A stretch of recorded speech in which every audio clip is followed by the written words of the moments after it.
to me, my Saturday Night Losers. I am Jesse, the Saturday Night Loser. As you can see, I have a brand new microphone stand. Look at this. It's right in front of my face. So it partially blocks this mess, but also it gives you a good sound of my really deep, nasally voice. How's it going? Yeah, this is YFNJ Man coming to you. How about that? Anyway, pardon me. I have, once again, a quantum mediocre show for you on tap. I have no idea what that means, but it is mediocre. Later on, we are finally going to open up these guys. The long promised Nerf Deadpool exclusive, Gamestop exclusive blasters. That's coming in a later segment. Before that, though, we're going to be talking to a buddy of mine, podcaster extraordinaire, Ronnie James Dio. He's going to be sitting in for Khalil, who's been feeling a little under the weather. We're going to chat up him about, of course, The Last Jedi. Now, yeah, I know Last Jedi's been out there for a while, but it's still a ton of controversy, so we're still going to talk about it. But before we do, we have to talk news. Unfortunately, though, this being the last week of the year, there's no fucking news. Nothing. I mean, there's pittance, but not enough for us to really sink our teeth into, which is why everybody and their mother, it just dawned on me, this is why everybody does year-end recaps. And if you know me, and I know that you do not, I cannot stand recaps, yearly recaps. 2017 recaps, forget it. I can't. I'm not doing it. First of all, 2017 was a shit-rageous year. I'll be glad to put this fucking thing to bed. Pardon my language. Of course, because I just said fuck, YouTube's gonna demonetize this video. But that's a story for another day. So yeah, and it's not just 2017. I just can't stand yearly recaps. So what we're gonna do instead is we're gonna look forward. Yes. We're going to look forward to 2018, and we're going to talk about what is upcoming for 2018. We're going to kick this thing off. Now, what's really easy, I mean, it's like shooting fish in a barrel, is to talk about the movies. I mean, there's so many good movies coming out in 2018. I mean, like I said, just might as well take out one of these, little pluggity plug, one of these Deadpool blasters, right, and just start shooting fish. Unfortunately, I don't have fish to shoot, nor a barrel. But we're not going to talk movies. I mean, we are going to talk movies, but we're going to talk movies in the last segment. What we're going to start this thing off with is something that's near and dear to my heart. Toys and collectibles. The thing is, there isn't much toy news just yet, and that is because the toy companies hold their yearly toys real close to their proverbial, whatever, I don't know what the word is, their chest, because perennial? No, I think it's proverbial. Because they do it, they show off all their wares, their sexy wares, toys and whatever. I'm letting that one go. They show off all their wares at Toy Fair 2018, which, yes, that's the first thing I am really excited about. February 2018 is Toy Fair. All the companies, Hasbro, DC Collectibles, everybody that gets me excited will be showing off all their stuff for the new year. So, and as it gets closer, we'll get more and more leaks. So right now, I don't have much about 2018. However, Sideshow Collectibles and Hot Toys has already released some images of what they have coming out for this year. And the first one, the very first one for 2018 that I'm really excited about is this. Gladiator Hulk from Thor Ragnarok. I cannot wait for this figure. 6-scale figure. Now, when you say 6-scale, you're like, it's a 12-inch figure. You great about that. No, my friends. That is an over 16-inch figure. Over 16-inch figures. Ginormous. Comes with a metric shit ton of accessories. Retails for $355 and has a late spring release date. But we're not leaving Thor Ragnarok, because the other thing that I'm really looking forward to from Hot Toys, of course, the baddest bad girl ever, Hela. 6-scale figure from Thor Ragnarok. She's hitting way later in the year, third quarter. She retails for $235. Now, while I am looking forward to this figure, what's disappointing me, what's really holding me back at this moment is the fact that there isn't an alternative head sculpt. She's got the headdress, which the headdress is awesome. But what I need, is I need that head sculpt of Kate Blanchett with the black hair all down. And just give me a second. Kate Blanchett. Okay, never mind. Sideshow Collectibles. They've got something that I'm really looking forward to as well. Later on in the year, that's hitting... Oh, wait. I did tell you when Hela was coming out. She's coming out later on in the year. But this Mythos Obi-Wan figure, 6-scale figure, this is from Sideshow Collectibles. This figure is based on Obi-Wan's antics that happened between Episode 3, Revenge of the Sith, and A New Hope, Episode 4. And it is completely wicked awesome. It comes with Stormtrooper armor that he wears during the Clone Wars. It just comes with everything, and I need it in my life. He's going to retail for $260, and he has a release date of third quarter 2018. Speaking of Disney, how about that for a segue? One of the things that I don't talk nearly enough about because it's time. I am constrained by time, but it's still one of my deepest loves are the theme parks. God damn, I love the theme parks, especially Walt Disney World. As a kid, my folks took us every other year. We'd go to Magic Kingdom, Epcot. In the 80s, I grew up on that shit, and I could eat that shit up literally. I don't talk about it much because I don't go often. But goddamn, if the gods ever smile upon me, I'm going there frequently. So, there is something I wanted to talk about that is coming in 2018 to Walt Disney World, and that is the Toy Story Land. The Toy Story expansion is set to open, actually, in summer of 2018. And what that entails, Hollywood Studios already has a Toy Story Mania thing. Well, they're expanding it into Toy Story Land. There's going to be a Slinky Dog themed roller coaster ride and an Aliens swirling saucer ride that is designed to look like the claw from the original Toy Story movie. Again, that land is expected to open in Hollywood Studios this summer. So, we're getting closer. Let's talk television. There are a lot, actually, more returning series that I'm looking forward to. Jessica Jones. They announced that season 2 of Jessica Jones is hitting in March on, what's that, Netflix. Really looking forward to that. Really looking forward to the Purple Man coming back. Hang on a second. I gotta pipe in some drinking music. How's it going, What extent the Purple Man's going to be in it, I don't know, but he was definitely one of the highlights of Jessica Jones, the first series. Also coming back, I cannot wait, WestWorld Season 2, HBO's WestWorld. Right now, according to Evan Rachel Wood, she kind of teased that was going to be hitting HBO in spring. Evan Rachel Wood and Thandie Newton, let me tell you something. I can think about those two all goddamn day. God, I love those two. Also, this show's going to turn dirty real quick. Also, that's why we're going to keep on moving, because Thandie Newton, Jesus. Man, did you see her in that show? Wow. Anyway, Daredevil. That's also returning. No ship date. No air date just of yet. But season 3 of Daredevil, spoiler alert, is coming probably toward the end of the year.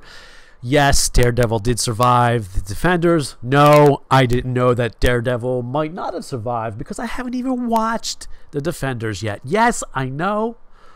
I'm a pop culture dude and I haven't even watched. It's time, man. So why am I excited about Daredevil 3? Because it's fucking Daredevil. And that guy, he epitomizes Daredevil. I'm really looking forward to that. The other thing that's coming out, brand new series. No release date on this one. Donald Glover is bringing Deadpool, an animated Deadpool series. This is not your kid's Deadpool. That's going to be coming to FXX in 2018. You know, for a second there, I thought I was going to cut away. There's no cutting away here. This shit is live. Now, I know, let's do it.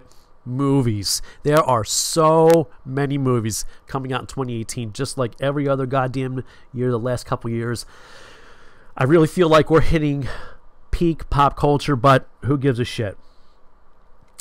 The whole year will kick off in February with Black Panther. I can't say I'm the biggest Black Panther fan. I didn't really read it growing up, but this movie looks phenomenal. I cannot wait for this movie. Right after that, Ready Player One, man. When I heard about this movie, I didn't really give a shit. It's based on Ernest Cline's 2011 novel. There's going to be a metric shit ton of cameos, Warner Brothers cameos. I know Harley's in it, Iron Giant. After seeing the trailers and the previews, I'm very excited about this movie. This hits in March. Then, finally, Brad Bird's Incredibles 2 is finally hitting the screen. Of all the Pixar movies that didn't get or that got sequels, the Cars movies before Incredibles 2. Brad Bird, what are you doing? You're killing me here. What's it, 10 years later? Love The Incredibles, the ultimate superhero movie. Cannot wait for that. That comes out in June. Also coming out, Ocean's 8. Quasi-sequel to the Ocean's 11, 12, 13, whatever number they went up to, series that featured those two guys, Brad Pitt and that other dude from ER. I cannot remember his name. I could do a little segue and look it up, but it'll come to me later. Anyway, they're not in it, but this is, like I said, a quasi-sequel. It's about Danny Ocean's sister. She's an estranged sister. Fuck, what's his name? Yeah, the guy I can't remember. Fuck, from ER. It's his sister. Anyway, I love a good heist movie, and the Ocean's movies were great. The middle one was okay, but the first and last one were really good. Still can't think of that actor's name. But this movie, Ocean's 8, features Sandra Bullock, Kate Blanchett. Not as Hela, though, just as Kate Blanchett. Sarah Paulson from American History X. No, American Horror Story. FX's American Horror Story. And Mindy Kaling. God, there's nothing like a good heist movie. And I really wish I could remember that ER dude's name. George Clooney. George Clooney. Danny Ocean. Anyway. Also... What an idiot. Coming in May, I don't know if you've ever heard of this, but there's a movie coming out called Solo, Star Wars movie. It's this character from this movie. Like, this movie is 40 years old, and they're going to put out a standalone movie about him. That comes out in May. Star Wars, come on, dude. Deadpool 2, I'm about to flip the page. I'm not even halfway through it. Deadpool 2, that comes out in June. I almost feel like Fox is making a mistake about putting this in May, in June. I think Deadpool would do much better like it did in February when there's not much going on like it did the first time. But what the fuck do I know? I can't even remember George Clooney's name. But the two freaking movies that I'm looking forward to the most, come on, Avengers Infinity War and Spider-Man Into the Spiderverse. This movie I am really looking forward to. Animated movie. I hope this opens the door for so many Spider-Man movies. It's based on Miles Morales from the Ultimate Universe. Big fan of Miles Morales. Just, I can't wait for this movie. This, though, we'll be waiting for a long time. It doesn't come out till next goddamn year, the end of the year. December 14th is what they're saying. And if they got an animated movie coming out, Spider-Man, there gotta be toys. God, I can't wait for those toys. And of course, Avengers Infinity War features everybody and their mother except for me in the Marvel Cinematic Universe. What's not to say? The trailer is just a spank fest. Cannot wait. I am not even the slightest bit worried that this movie's gonna let us down, because it ain't gonna let us down like the fucking Last Jedi did. This is going to be the Empire Strikes Back, the true heir to Empire Strikes Back. Cannot wait. That, my friends, comes out May 4th. That's what we're looking forward to. That is what I'm looking forward to in 2018. Right after this, we're going to be talking to a buddy of mine, podcaster extraordinaire, Ronnie James Dio. You better come right back. The new Star Wars lightsaber from Kenner. Inflation required, batteries not included. You can pretend you have powers when you switch on Kenner's Star Wars lightsaber. Ready to feel the Force? Yeah! Switch on your Star Wars lightsabers, close your eyes, and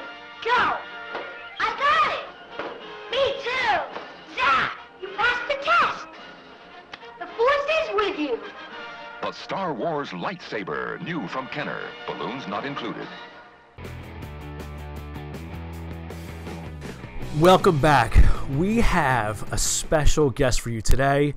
Sitting in for Khalil from Caster's Corner, who's out sick. We have a good buddy of mine who used to do a podcast on the Newsbox, but he's been remiss. I'm talking about podcaster extraordinaire, Ronnie James Dio, RJD.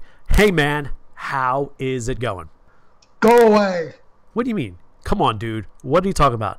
I want to know what your thoughts are about The Last Jedi. You know it's the newest billion-dollar blockbuster from Star Wars franchise. Let's talk about it.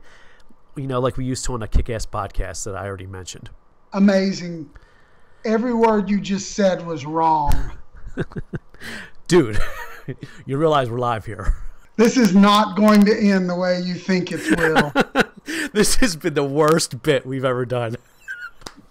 So does that mean, you know what? Does that mean you didn't love the movie? It was just as good as the Luke intro in The Last Jedi. Dude, how's it going, man? It's been a long time since we've talked. It's been too long, my man. And I love Saturday Night Losers, and I am proud to be here. And I'm interested to find out what you thought of the movie, and I'm going to give you my double-barrel 2 cents worth. All right, well, I think pretty much I liked it initially. Excuse me. I liked it initially, and then as I've talked to people, I've liked it less and less. I think the one scene that saves that movie is the fight with the two of them going against Snoke, who was a throwaway character. It's a shame he's a throwaway character. That really makes the movie for me. Otherwise, I mean, there were some good parts, but there's some really slow parts. But enough about me. I'm really curious to hear what you have to say. So the movie ended, and I literally said, what the hell was that? Seriously? Seriously, because there was so much that felt wrong about it as being a Star Wars film. Okay. And as I began to think about it, the parts that I really was angry about, yeah, I started to kind of forget about, and the parts that I remember are the ones that I really, really enjoy. And in a world where everything is negative and people are calling each other names online because one person loves it and one person hates it, it's the most divisive Star Wars film ever. It's one of the most divisive films ever. And, you know, it's about 50-50 on the scenes that I liked and the scenes that I didn't like. But there are 2 or 3 scenes that I loved. Okay, wait. And the scenes that I loved, I just loved. All right, wait. Well, exactly. But before we talk about that, the credits come up, the movie ends. What's your initial reaction? It was mixed. I mean, I can't be more truthful to you than that. That was the least Star Wars film that I'd ever seen. It didn't feel like Star Wars in parts. The story arc didn't feel like Star Wars. Like there's so many things that people do not complain about online. Yes. It made me there were holes in the story where the story just goes off and hides in a hole. And I'm worried about Rey, and I want to see Luke, and what's Kylo doing. And the story just doesn't take us there for big chunks. And it's $1 billion movie. How do those things get through editing? And it didn't feel like a Star Wars film. There wasn't that Star Wars arc. Mm-hmm. There wasn't that Star Wars story. And it purposely went away from the Star Wars myth. And I understand, let the past die, kill it if you have to. Right. Great line, great delivery, but it's Star Wars. But do you feel that was the direct intention of the movie, to dismantle everything Star Wars? And do you think that's why the critics love it so much, is because basically not only does it dismantle everything in Force Awakens, but it dismantles everything? Why do you have to make the old trio deadbeat failures. I don't know. It's disappointing. To give us Poe, to give us Finn, and to give us Kylo and Rey. You don't need to destroy those characters. You can kill them off. Yes. You can't fundamentally destroy those characters. What is the purpose of doing that to those characters? Han and Luke. And you know who the worst is, Jesse? Who's that? The worst is what they did to Princess Leia. No, why do you say that? This is the most anti-female movie, big blockbuster movie that has ever been made. But why do you feel that way? Leia is in charge of the rebellion. Right. And it gets decimated. It is destroyed. Yeah. Which is another thing that really upset me about the film, because the rebels don't lose. The rebels don't get, some of them get killed. They get decimated. There's only 4 left on the Falcon. Yeah, I mean, it's scary how much death and destruction and war, and it's great when it's Rogue One, but it's not so great when you see Princess Leia, General Leia, right, and there's so much failure. What I thought was really ridiculous is that scene where she uses the Force to glide through space and back into the ship. No one likes that, and it was such a gut-wrenching scene, because you're sitting, I mean, in the theater, right, Kylo Ren's hand is on the trigger, and I say, don't do it. Yeah. You killed your father. Right. Don't kill your mother. Right. And he doesn't. And that's a huge plot point. And then the other TIE fighters come beside him, and they shoot and they blow her up. And it's a gut punch, because you go, Leia just died, and you are grieving over Carrie Fisher, the great Carrie Fisher. And that's a good ending. It's a good death. Yeah. You know, and they wasted it with her coming back, which her coming back, there's nothing there. There's nothing. There's no reason for it. There was no reason for it. There was no reason for the mutiny. There was no reason for the Casino Royale scene. Oh, my God. The Alliance is dead. Poe is insane. Yeah, this is people are going to come, and the fire and the spark. And no, it's over. It's over. The Star Wars rebellion is over. They sent out a distress signal, and nobody came. Yep. This movie, you know, the first Star Wars movie I ever saw was a little movie called Star Wars, but they relabeled it A New Hope. Yeah. This movie is no hope. It is. And that's the thing. If you want to compare it to Empire, at least at the end of Empire, there was some hope. You knew, you had an idea of a direction. There is no direction in this movie. I can't imagine what they're possibly going to do in the last movie. I mean, Snoke is dead. I think they mishandled Snoke. I think they totally mishandled Luke. The thing that they really have going for them is Kylo Ren. Adam Driver, man, I think he was great in that movie. That's the only thing I think they really got going. Well, I'll tell you exactly how the movie should end. I don't know if JJ and Kathleen Kennedy have the intestinal fortitude to end the movie this way, but the logical conclusion is very easy. Star Wars is simple. Okay? Empire Strikes Back. The Empire strikes back at the rebellion. Right. Return of the Jedi. There's no Jedi. Right. And Luke becomes a Jedi, and the Jedi returns. Really simple. Right. What I got frustrated with is A New Hope. What's that movie about? A New Hope is Luke. Luke is the New Hope. That's what the whole crux of the first 3 films about. And when you see him in The Last Jedi, it makes me sad, because everything he fought for in the first 3 films, he's lost. But that's the point, is to deconstruct the Skywalker saga so anybody can be a Jedi. It's not just a Skywalker saga. Star Wars is not Skywalker anymore. It's everybody. Yeah, I didn't agree with that, and I didn't agree what they did with Luke. But let's get to the positive. Okay.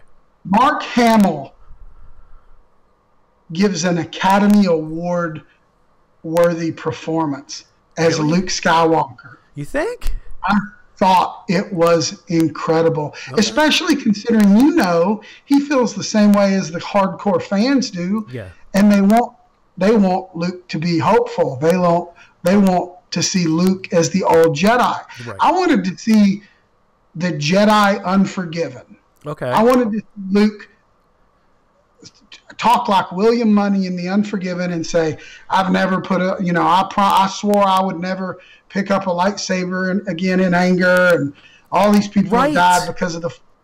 And then at the end, he has to pick up the lightsaber for one last ride. Right. And we didn't get that. And I missed it. But his performance is incredible. It's so great to see that actor in that character again. And I loved his performance. I didn't agree with the choices the director made, but he is great on screen. And the chemistry between Rey and Kylo Ren is freaking electric. Yeah, it's good. Their scenes together, if they could cut 45 minutes out of that movie, and it would have been a tight film. It would have been a fun Star Wars film. And like you mentioned at the start of the show, man, that throne room fight scene, is it the best fight scene in Star Wars? I don't know. For me, the best Star Wars fight scene is Qui-Gon and Obi-Wan fighting Darth Maul. That whole scene, I can fast forward all the other shit that's cut in between. I love that scene. I think this is better than that. I would have liked 3 more minutes of that scene, and honestly, that scene should have ended the saga. That's the scene that ends it all. Yeah, this movie felt like an ending. Exactly, a depressing one. So it's like I'm mad at the same thing the people that are saying they hate the movie online for. I'm disappointed in some of the things, but at the same time, I can't hate this film. This is a beautiful film. The special effects in this film, it's embarrassing to watch a DC film after you watch this film. You had to bring up DC, didn't you? But everything's done so good. Everything is done top notch with the Star Wars film. It's amazing. All right, look, dude, we're running really long. 2 minutes. What do you want to see in the next movie? All right, tell me where what you want to see or where this goes. I'm going to give you something special. I'm going to give you this outline because this is what came to me in a vision. Okay. And I'll do it really quick in 90 seconds. Okay. Finn is going to get back with the stormtroopers, and he's actually going to lead a stormtrooper revolt. They're going to see that they don't have to fight for the Empire and kill people. Okay. That's going to be his arc. Please give Finn an arc. Please give him something to do. Seriously, something. Poe is going to die in a TIE fighter shootout with Kylo Ren. That's disappointing. Hux is going to try a coup against Kylo Ren. Okay. And the whole movie is going to be the struggle to hold on to the First Order. The rebellion will be crushed, and the only ending that makes sense would be for Rey to go to the middle, not to the dark. Right. Kylo Ren not go to the light, but go to the middle, and they are going to rule the galaxy together, and they bring peace to the galaxy. And the final scene, because the first scene of the movie will be reminiscent of Darth Vader coming down that hall, except it will be stormtroopers in the hall. Okay. And when the door explodes, what do you see?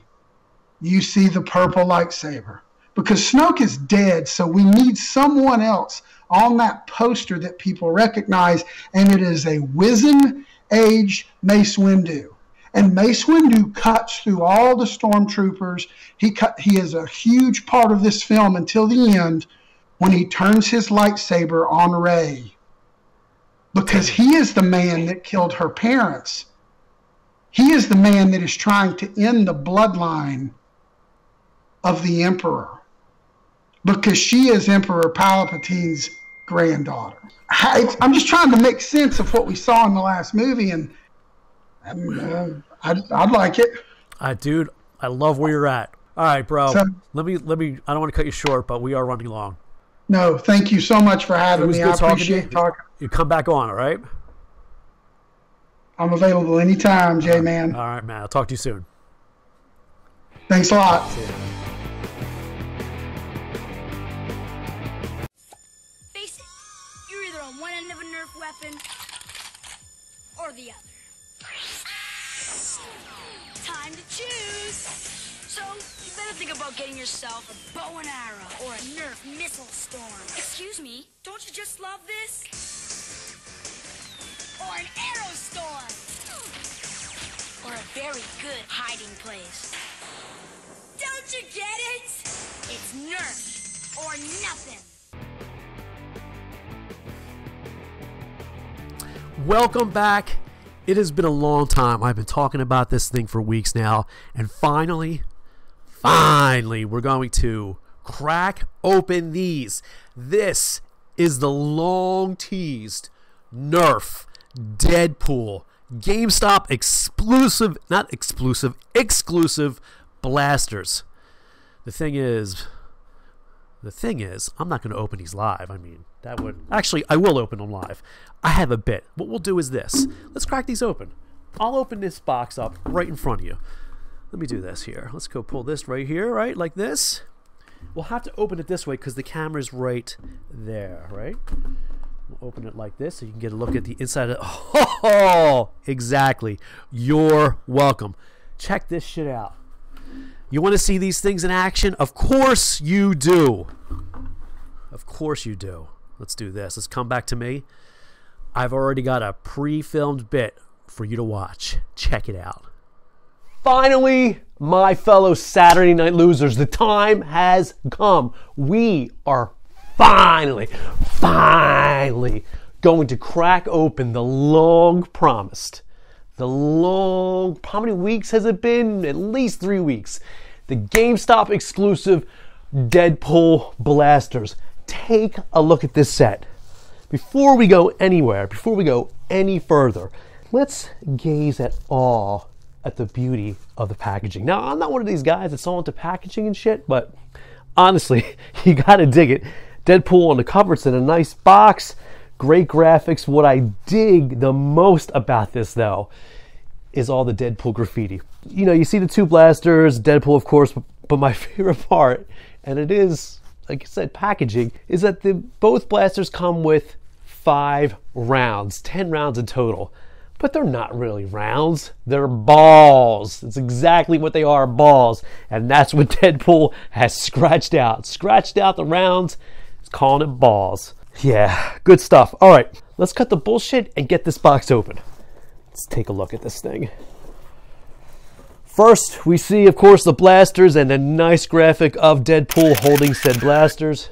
You're welcome. With a heart, Deadpool. Like I said, both blasters, we got 2 blasters here, 5 rounds each, and this taco is not really a taco, it's the instructions, but I was a little disappointed that I was really hoping it was going to be some sort of taco, but I'll take the instructions anyway. Okay, let's open this piece of plastic, fairly simple, and take out the blaster. Here's the first one. Check that shit out. No fair, blam, bam. There's the other side. Nice Deadpool graphic. Right? See that shit? Yeah, that's right. I don't want to get too far ahead of myself here. Let's show you the other one. There's, yeah, very clever. Bad guys. You know, smile. And of course, the Deadpool logo. Now, how to use this gun. It's very important. I'll show you. So, right? What we do is, in order to use these, to maximize your firepower, I don't know what else to call it. We cock it back, right? There's a little thing here. We open up and we take our 5 rounds out of this. If we can get them out, of course. They're not coming out easily. Oh, we got one. And then we jam them in there, like so. 5 rounds per gun. They're squishy. They're not real hard. They're not hard balls. Excuse me while I try and get these out. I'll load both these blasters up for you so you can get an idea of how cool they are, but the limitations of both blasters. If I can get these rounds out, that is. Still trying to get these rounds out. There we go, like that. And the 5th one goes in the chamber. Like that, and then we load it. Let's do the next one so we can be badass. Again, pull back, open this guy up. Did you see that? Open that guy up, and we're going to start loading the balls back in. How's it going? You know, it's always a good video when you get to say cock, as in cocking my gun, or I've cocked my gun, and balls. We're dealing with cocking guns and loading balls. Just like that. Now we are ready to fire, and fire we shall. What I have done for your viewing pleasure is I have cleared out the Newsbox studios. We have a nice little corner here to start firing. Okay, so as I said, I've cleared out the studios. We are good to go to fire at will. Now, here we go. First shot. I'm going to demonstrate the problem with using two blasters. Okay, you ready? Let's fire. Right? We've shot both our rounds. Now we have to recock. Recock. Right? It's not real efficient. We have to recock both our blasters and fire. And then we gotta go. If this was war, if this was real war, we'd be dead. See? Now we gotta recock. Put the guns under our blazers. And we're down to our last two shots. Right? Recocked and recocked. There's no going like you really want to, like I really want to. I guess that's the drawback of these blasters. I mean, other than they could motorize them somehow, or I don't know, I'm not an engineer or a mathematician. But that is, to me, a drawback of these guns. Other than that, they are fucking cool to look at. They're fun to play with. The only thing is, like I said, just tuck one behind you and use one blaster because you're going to need this hand free to cock your gun.